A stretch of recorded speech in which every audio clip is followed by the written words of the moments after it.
ಒಮ್ಮೆಯೂ ನಡೆಯೋದಿಲ್ಲ ಎಂದು ತಿಳಿದಂತಹ ನಿಮ್ಮ ಆಸೆಗಳು ಈಡೇರಲಿಕ್ಕಾಗಿ ಒಂದು ಉತ್ತಮವಾದ ಮಾರ್ಗ ಇದೆ.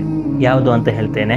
ಬರೀ 21 ದಿನ ಒಳ್ಳೆಯ ಮನಸ್ಸಿನೊಂದಿಗೆ ಇದನ್ನು ಮಾಡಿದರೆ ನಮ್ಮ ಆಸೆಗಳು ಈಡೇರುತ್ತದೆ. ಯಾವುದು ಅಂತ ಹೇಳ್ತೇನೆ. ಫಜರ್ ನಮಾಜ್ನ ಬಳಿಕ ಅಥವಾ ಮಗ್ರಿಬ್ ನಮಾಜ್ನ ಬಳಿಕ ನಿರಂತರ 21 ದಿನ ಸೂರತುಲ್ ಫತಹ್, ಇನ್ನ ಫತಹ್ನಾ ಲಕ ಫತಹಂ ಮುಬೀನ ಎಂಬಂತಹ ಸೂರತುಲ್ ಫತಹ್ ಅನ್ನು ಓದಬೇಕು. ಯಾವ ಉದ್ದೇಶ ಈಡೇರಬೇಕು ಅಂತ ನಮ್ಮ ಮನಸ್ಸಿನಲ್ಲಿದೆಯೋ ಆ ಉದ್ದೇಶವನ್ನು ಮನಸ್ಸಿನಲ್ಲಿರಿಸಿಕೊಂಡು 21 ದಿನ ಸೂರತುಲ್ ಫತಹ್ ಓದಿದ ಬಳಿಕ ಯಾ ಫತ್ತಾಹು ಯಾ ಅಲ್ಲಾ ಎಂಬುದನ್ನು 489 ಬಾರಿ ಹೇಳಬೇಕು.